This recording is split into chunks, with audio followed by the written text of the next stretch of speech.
ഇപ്പൊ ഏതൊരു ക്ലാസ് കഴിഞ്ഞു പോകുമ്പോഴും നമ്മൾ അത് ഏറ്റവും ടോപ്പ് സ്കോറർ ആവണമെന്നാണ് നമ്മൾ എല്ലാവരും ആഗ്രഹിക്കുക അല്ലെ.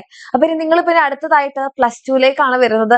അപ്പം +1 എക്സാം ഒക്കെ നല്ലപോലെ എഴുതി ഇനിയിപ്പോ നമ്മൾ +2 കുറിച്ച് ചിന്തിക്കുമ്പോഴും നമ്മൾ എന്താ ആഗ്രഹിക്കുക? നമുക്ക് ഇതേപോലെ ടോപ്പേഴ്സ് ആവണം, ഇതേപോലെ നമ്മുടെ ഫോട്ടോസും ടോപ്പ് സ്കോറേഴ്സ് എന്ന് പറഞ്ഞു വരണം എന്നായിരിക്കും എന്റെ കുട്ടികൾ എല്ലാവരും ആഗ്രഹിക്കുന്നുണ്ടാവുക അല്ലെ.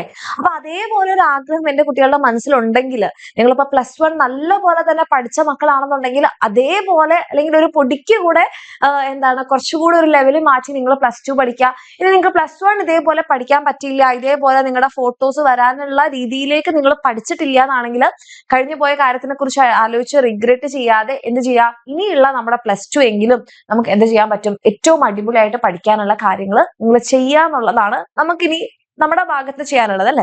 അപ്പൊ മിസ് എന്തുകൊണ്ടാണ് ഒരു പഠിക്ക് കൂടെ ഹൈ ലെവലിൽ നിങ്ങൾ പഠിക്കണം എന്ന് പറഞ്ഞെന്ന് വെച്ചാല്, നിങ്ങളുടെ ഇപ്പൊ +1 നിങ്ങൾ 10ാം ക്ലാസ് ഇങ്ങനെ കഴിഞ്ഞു വന്നിട്ടേ ഉണ്ടായിരുന്നുള്ളൂ, നിങ്ങൾക്ക് +1 കുറിച്ച് വലിയ ധാരണകളൊന്നും ഉണ്ടായിട്ടുണ്ടാവില്ല. ചാപ്റ്റേഴ്സ് എല്ലാവരും ഒക്കെ ഇങ്ങനെ പറഞ്ഞിരുന്നു നല്ലപോലെ പഠിക്കണം, കുറെ ഉണ്ടാവും എന്നൊക്കെ പറഞ്ഞിട്ടുണ്ടായിരുന്നെങ്കിലും കുറെ പേരെങ്കിലും ചിലപ്പോ അത്രയൊന്നും ഉണ്ടാവില്ല എന്ന് കരുതി പോയിട്ടുണ്ടാവും. കുറച്ചു പേര് ഈ പേടി കേട്ടിട്ട് നല്ലപോലെ പഠിച്ചവരുണ്ടാകും.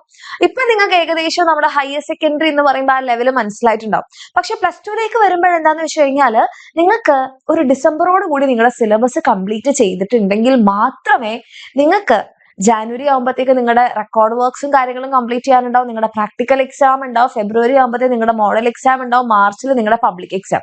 അതായത് നെക്സ്റ്റ് ഇയർ എന്ന് പറയുന്ന ആ വർഷം തുടങ്ങുമ്പോൾ തന്നെ നിങ്ങൾ ഫുൾ ബിസി ആയിരിക്കും. അപ്പൊ നമ്മുടെ ഈ സിലബസ് നിങ്ങൾ പഠിച്ചു തീർക്കണമെന്നുണ്ടെങ്കിൽ ഡിസംബറോട് കൂടി കംപ്ലീറ്റ് ചെയ്യണം. ഇതിനിടയ്ക്ക് തന്നെ ചില മക്കൾ ചിലപ്പോൾ +1 ഇംപ്രൂവ്മെന്റിനും കൊടുക്കും. അപ്പൊ നിങ്ങൾക്ക് ജാനുവരി ഫെബ്രുവരി മാർച്ച് എന്ന് പറയുന്ന 3 മാസം നിങ്ങളെ +2 പഠിക്കാൻ നിങ്ങൾക്ക് കിട്ടില്ല. നിങ്ങൾക്ക് ആകെ കിട്ടുന്നുണ്ടാവുക ഈ ഒരു വർഷമായിരിക്കും. അപ്പം ഈ ഒരു വർഷത്തിൽ, അതായത് ഡിസംബറോട് കൂടി നിങ്ങളുടെ +2 സിലബസ് കംപ്ലീറ്റ് ചെയ്തെങ്കിൽ മാത്രമേ നിങ്ങൾ വിചാരിച്ച രീതിയിൽ നിങ്ങൾക്ക് +2 നല്ല മാർക്സ് വാങ്ങിച്ച് ഇതുപോലെ ടോപ്പ് സ്കോറേഴ്സ് ആവാൻ വേണ്ടി പറ്റുള്ളൂ. അപ്പൊ അങ്ങനെ വേണമെന്നുണ്ടെങ്കിൽ നിങ്ങൾക്ക് ഏറ്റവും ബെസ്റ്റ് ചോയ്സ് ആയിരിക്കും നമ്മുടെ എക്സാം വിന്നറിന്റെ ഉയരെ ബാച്ച്. കാരണം നിങ്ങൾക്ക് ടോപ്പിക് വൈസ് ആയിട്ടുള്ള ക്ലാസ്സുകൾ ഉണ്ടാവും, എക്സ്ട്രാ ലൈവ് ക്ലാസ്സുകൾ ഉണ്ടാവും, PYQ വീഡിയോ സൊല്യൂഷൻസ് ഉണ്ടാവും, PDF ക്ലാസ് നോട്ട്സ് ഉണ്ടാവും, വർക്ക്ഷീറ്റ് ഉണ്ടാവും, അതേപോലെ തന്നെ എക്സാംസ് ഉണ്ടാവും. ഇതൊക്കെ വെച്ചിട്ട് നിങ്ങൾ സിസ്റ്റമാറ്റിക് ആയിട്ട് പഠിക്കുകയാണെന്നുണ്ടെങ്കിൽ നിങ്ങൾക്ക് അതിന് വേണ്ടിയിട്ടുള്ള ഒരു ടൈം ടേബിളും കാര്യങ്ങളൊക്കെ നമ്മൾ തരും. അപ്പൊ ഈ ഒരു റിയാലിറ്റി നിങ്ങൾക്ക് അറിയാം, എത്രത്തോളം പഠിക്കാനുണ്ടെന്ന് നിങ്ങൾക്ക് അറിയാം, എങ്ങനെ പഠിച്ചാൽ കഴിഞ്ഞാലാണ് നിങ്ങളുടെ സിലബസ് തീർക്കാൻ പറ്റുക നിങ്ങൾക്ക് അറിയാം. ഇതൊക്കെ വെച്ചിട്ട് നിങ്ങൾ പഠിക്കാൻ റെഡി ആണെങ്കിൽ നിങ്ങൾക്ക് ധൈര്യമായിട്ട് നമ്മുടെ എക്സാം വിന്നറിന്റെ ഉയരെ ബാച്ചിൽ അഡ്മിഷൻ എടുക്കാം.